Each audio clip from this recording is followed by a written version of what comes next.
Сәлем достар, менің каналыма қош келдіңіз. Менімен бірге өте дәмді, өте нәзік японский чизкейкті әзірлеп көруге кеңес беремін.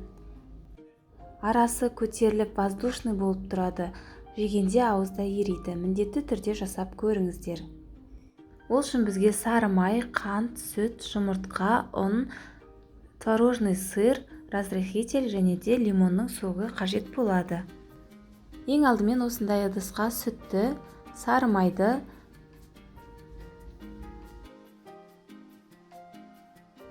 және де творожный сырды саламыз. Сары май бөлме температурасында болғаны дұрыс.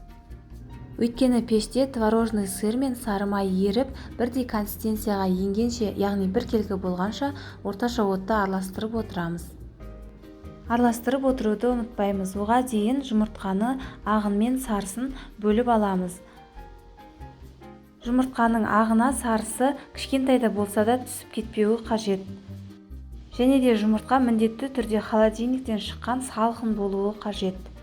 Арасында творожный массаны араластырып отыруды ұмытпаймыз. Араластырып отырса тез біркелкі қалыпқа енеді. Ұн мен крахмалды араластырып қосуға да болады, немесе мен сияқты тек ұнның өзін қосып жасауға да болады. Ұнға бір қасық разрыхительді қосып араластырып қойдым. Жаңағы творожный масса осылай біркелкі қалыпқа енуі қажет. Жылы болып тұр менде, қайнап кетпеуі қажет. Үстіне жұмыртқаның сарысын салып араластырамыз.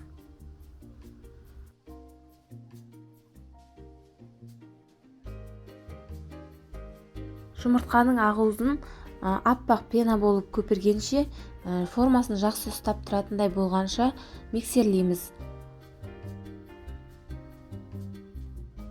Творожный массаға ұнды салып біркелкі болғанша араластырып қоямыз.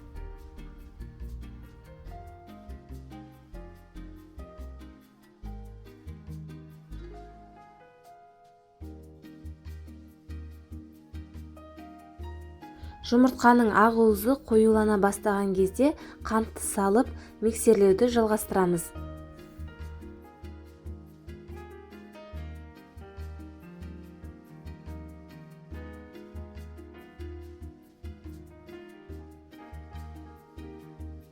Формасын жақсы ұстап тұратындай болған кезде миксерді тоқтатамыз. Міне осындай болуы қажет. Бір шай қасық лимонның соғын қосып 30 секундтай миксерлейміз.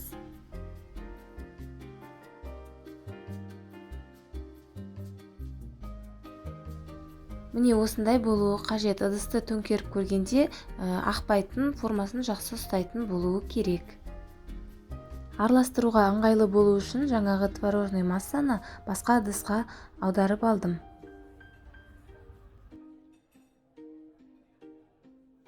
Енді жұмыртқаның ағуызын үшке бөліп саламыз. Бір бөлігін салдым. Енді жақсылап астынан үстіне қарай араластырамыз. Басып алмауымыз қажет, сонда біздің пирогымыз көтеріліп, воздушный болып пісетін болады.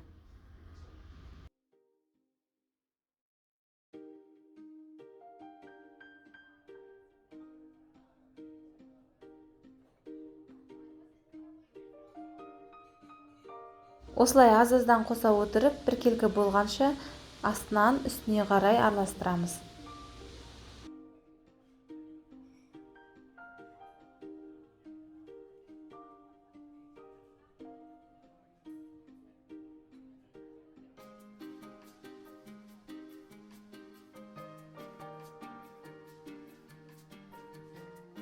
Осымен қамырымыз дайын. Пешті алдын ала 125 градуста қыздырып қоямыз.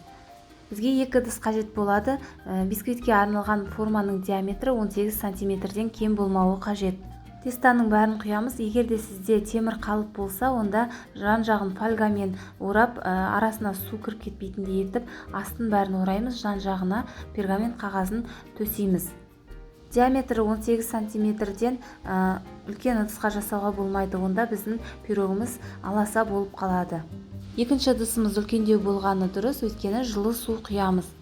Пешіміз 125 градуста қызып тұр. Пирогты салғаннан кейін 150 градусқа көтереміз. Пирог 1 сағат 10 минутта пісіп шығады. Әсемдеуі өзіміздің қалауымызша. Мен осылай қант ұнтағын сеуіп әсемдедім.